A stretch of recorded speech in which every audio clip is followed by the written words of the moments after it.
Hello, folks. Welcome to the latest edition of the Krehbiel Letter podcast. I'm going to be talking about Volume 2, Number 1, which is the January 2023 edition. I'm not going to read it to you. I'm going to summarize it. You can read about it at krehbielgroup.com.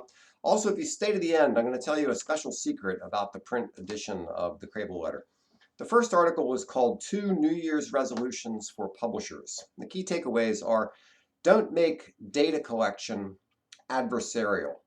Create a culture where data collection is part of your service to your customers. And the second one is make sure to take another look at micropayments. So the 2 New Year's resolutions are: number 1, before I collect any data on my customers, I will write a customer-facing explanation of why it's good for them for me to have this information. And the reason I think that's important is because a lot of times websites try to collect information from their users in a sneaky sort of a way. And they're trying to see what they can get away with, right? And that's not good. You should make sure that you're collecting information that's actually good for your customer. So think about that. The second one is, in the first quarter of this year, I will take a serious look at micropayments. Now, I know micropayments have had a hard life. Nobody's really adopted them for a while. There's been a bunch of reasons for that. But I think micropayments may be about to have their time, and I think it's important to take a good look.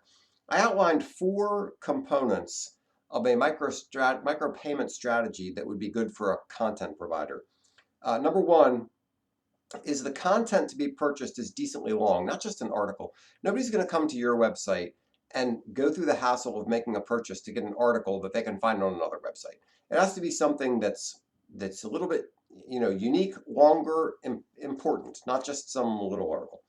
The second one is really important. The publisher gets the purchaser's information. You do not want to use a service where the service gets the information on the customer. That's the standard big tech trap, right? All your customers become our customers, and we'll use your data to do it. We'll use your information to do that. No. Don't go for that. The main thing you're going to get out of a micropayment strategy is you're going to get the customer information.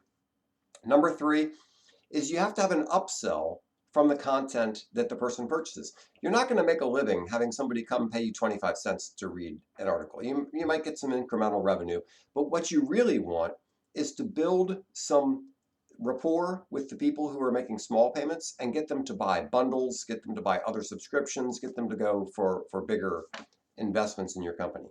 And then the fourth component is that the first few purchases should be free. So for example, you register and you get a $10 credit. So you don't want somebody to have to make a hard first step to start buying the content through your thing. And then the last little comment here is, don't let things that you heard 10 years ago about micropayments make you sour on them. Things have changed, so give it a fresh look. All right, the next one's called Thoughts on Paywalls. The key takeaways here are: publishers mistakenly, stupidly, created the expectation that content should be free. We need to own up to that. That's our mistake. We did that. That was stupid. And we need to undo it. Next one is, don't waste much time battening down your paywall. People are going to cheat. Okay? Now, you don't want to make it easy for them to cheat, but don't try to chase down every cheater and figure out how to make your paywall 100% perfect, because you're not going to be able to do it, for one thing. People will find ways to get around your paywall, and you're just wasting your time trying to make your paywall perfect. The third thing is, make it easy and pleasant for customers to do business with you. I think you should divide your market into 3 groups. There are some people who will never pay for your content. There are some people who will reluctantly, grudgingly pay for your content. And then there are some people who think, they like you, it's a fair exchange, and they're willing to do that. Focus on those second 2 groups. That first group, people who will never pay for your content, they're going to cheat, they're going to find ways to get around. Okay, that'll happen. Live with it, okay? All right, the next one, I have a couple of quick thoughts. Here's one. How deeply should you micromanage people? Do you treat people like competent professionals, or do you check all their stuff? It's a hard question. I ask if you have some ideas on that. And then this is a thought from C.S. Lewis. If you want to understand contemporary issues, read old books, because there are a lot of things that everybody today assumes that maybe nobody 100 years ago assumed. And maybe we're right, they're wrong, maybe it's the other way around. but you need to get your brain out of the channels that we dig ourselves into. And as my daughter told me when I showed this to her, she said, yeah, that's a good idea. Also, just read things outside your comfort zone. Read other kinds of stuff so you can get your brain out of the ruts and the channels that you slide so easily into. All right, the next one is called front end versus back end CDPs. And the key takeaways here are conceptualize CDP functions as back end and front end, and start with your use cases and leave aside till later big picture questions about customer records. Now, the point here is there are a lot of interesting things that CDPs do, but generally speaking, the back-end stuff is collecting all the data and merging it and creating the so-called single customer record and all that kind of stuff. That's all the back-end data processing, data cleansing, all that, harmonizing things from different systems. That's a back-end function. Front-end functions are things like managing a paywall or creating audiences, delivering special ads or special offers to special audiences. That's all front-end stuff. Now, typically, you'll need both, but you might not. So what you need to do is start with your use cases. What do you want to get out of a CDP? And then say, how much do I really need that back-end processing stuff? Because a lot of the things that you might want to do, you don't really need it. There are a lot of services out there that aren't quite CDPs. You know, CDP is the big thing these days, and there are a lot of good CDPs out there. And if you're curious, give me a call. But there are a lot of other services that are almost CDPs. They manage giving certain offers to certain audiences, or they manage paywalls, or they do other kinds of things, and they're not a full CDP, and that might be all you need.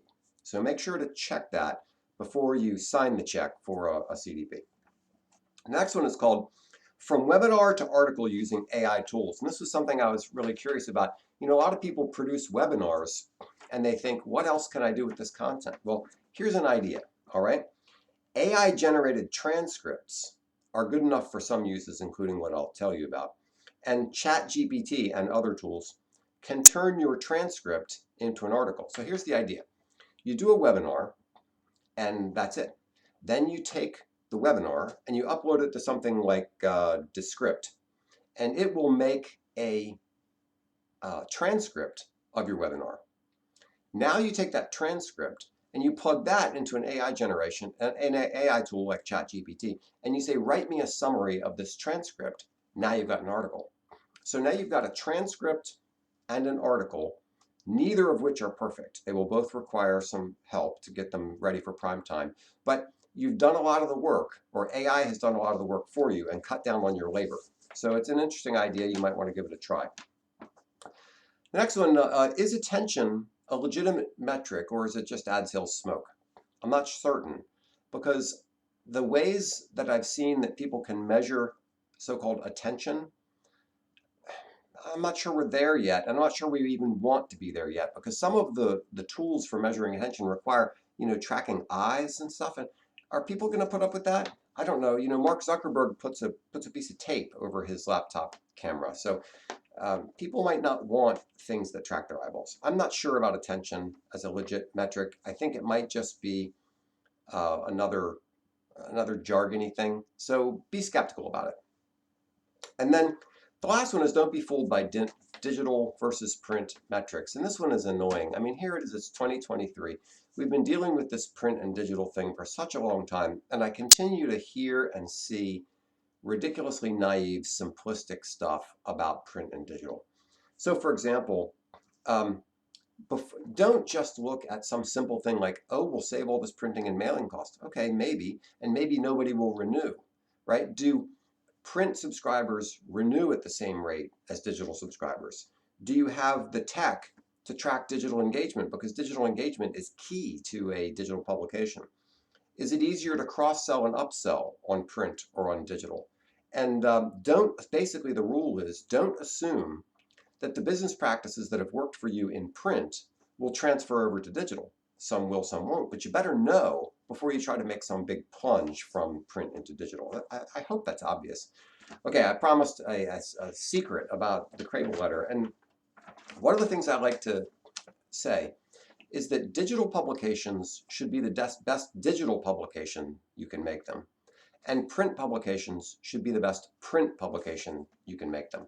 Don't think about your publication as the intersection of print and digital. That devalues both publications. If I take something like the Krehbiel Letter and I say, okay, it's going to be what I can do in paper and what I can also do in email and what I can also do on my website, then I'm going to lose some things. For example, on the website, I've added a bunch of images that I don't want to put in the print letter because it would be too expensive and would take up too much room. But I've got plenty of room on the website, right? So allow the different publications to be excellent examples of that type of publication. So what I started to do for the print version of the Krehbiel Letter is I've been putting cents in the letter. If you get it, I'm curious whether you noticed. If you did, drop me a line. I'm very interested to hear it. Because I thought, what's one thing you can do in print that you can't do on a website? Well, you can make it smell, right? They're good smells, of course. So I tried that. I tried putting some cents in the Krehbiel Letter because one part of the experience, some of it is tactile, feeling the paper, turning the pages, that's part of the experience. The smell is also part of the experience. So anyway, that was just a funny thing that I've been trying with the Krehbiel Letter, and I hope it's been successful. Anyway, that's it. If you want to learn more about the Krehbiel Letter, go to krehbielgroup.com. There's some links there where you can find out about the letter, and you can read editions right there on the website, or you can contact me. I can send them to you by print, by email, by whatever you're interested in. Thanks so much.